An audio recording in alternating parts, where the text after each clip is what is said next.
What is up, everyone? Welcome back to the channel. I'm finally starting to grow my beard again.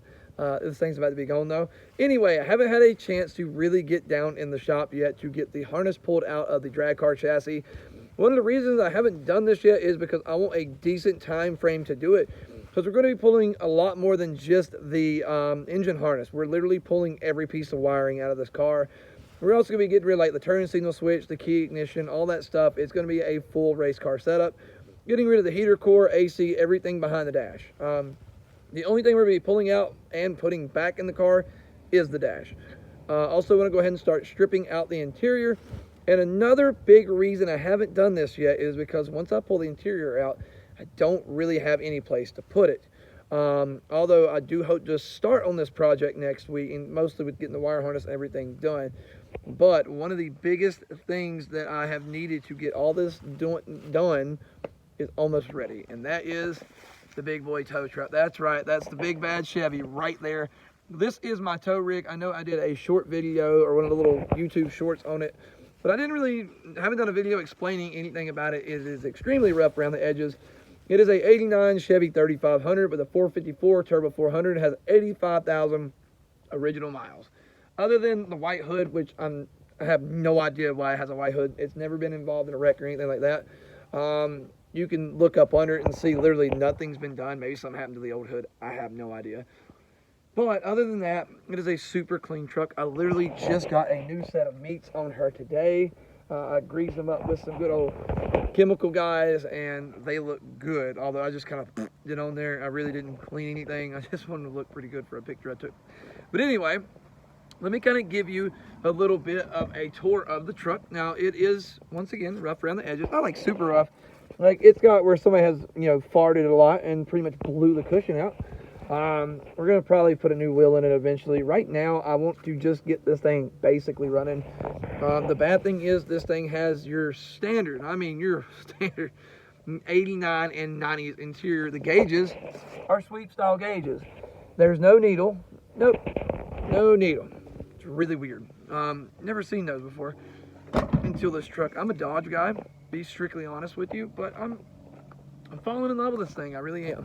So the biggest thing that is wrong with this truck, one was the tires. I still need to get the front tires replaced. I just couldn't get them off today before the place closed and got them up there.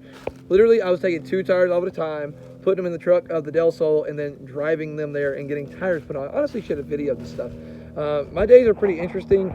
I love to do YouTube videos, but sometimes I'm literally within a time frame where I have no time to do anything else. So like that little bit of time getting the video gear together and then trying to video really is hard to do. And then while trying to do all that, I forget to video something and just ruin the whole video. That's one reason that doesn't happen. Now, it does have some trash in the back. I got to haul that off, and it's got some firewood we use for like a little bonfire here and there. But the biggest reason this thing is not on the road, when we bought the truck, it had a shift issue, and the guy said that he believed it was a shift still in the wind. So the price that he wanted for the truck was $4,000. I really wasn't into giving him $4,000 for this truck. So we negotiated down to $3,800 because the tires were shot. I didn't say anything about the transmission being an issue. Honestly, I really should have used that to leverage, a better deal. But really, with what trucks are going for nowadays, I felt like I was doing pretty good because it runs really solid. So we drove it home, and the biggest thing is, I'm going to be completely honest. I know a lot about engines. When it comes to an automatic transmission, I'm pretty much a new guy. I know nothing about an automatic transmission other than they shift for you, and they're not as cool as a straight drive in certain situations, okay? Now, having said that, my dad is a old school hot rodder. He used to have a 74 Z28 with a Dyer's 671 blower, had a turbo 400 in it, transmission. So he knows what he's doing when it comes to this. He's a Chevy guy, okay? So went and picked this thing up that day. He drove me up there, and I was going to drive the truck back. Anyway, I did not realize that it did not have third gear. I thought it was a 2-speed. I don't know. Back then, transmissions were different. Not everything was a 4-speed. Not everything was a 3-speed. Things were just different, okay? Flame me if you need to. I honestly did not know. So I'm a noob to automatic transmissions, but unfortunately, this thing is forcing me to learn. So It doesn't have a tack in it, which is another bad thing. It just didn't sound right to me. It sounded like it was running kind of high on, and not super high RPMs, but you could tell she was pushing some RPM. So basically called Pop. He was in front of me, said, hey, I think something's wrong.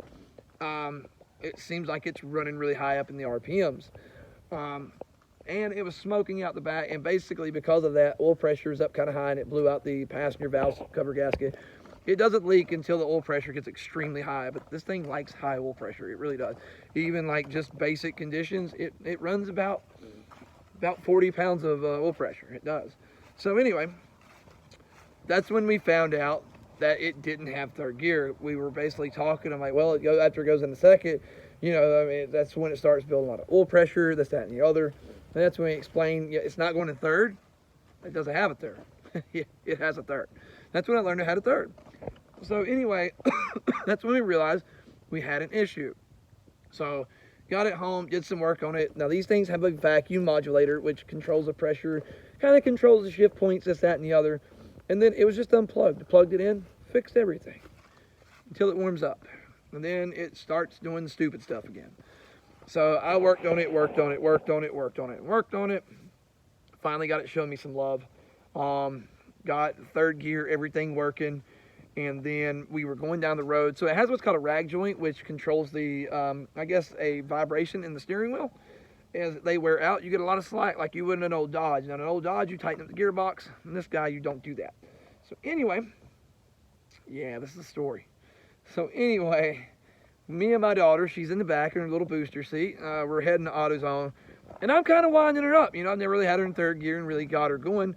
I'm going about 55, and out of nowhere, this girl grabs second gear. I smack the steering wheel. I hear the dualies bark. Hell yeah, it was awesome. And that's all she wrote for the Turbo 400. It's no big deal, not really. We basically called the shop, and they said if it really has that original miles, the chances is that fluid's just completely done for. If it's really been in here that long, hopefully that's what it is. It's just gummed up. One of the valve bodies is sticking. Things ain't really working the way they're supposed to.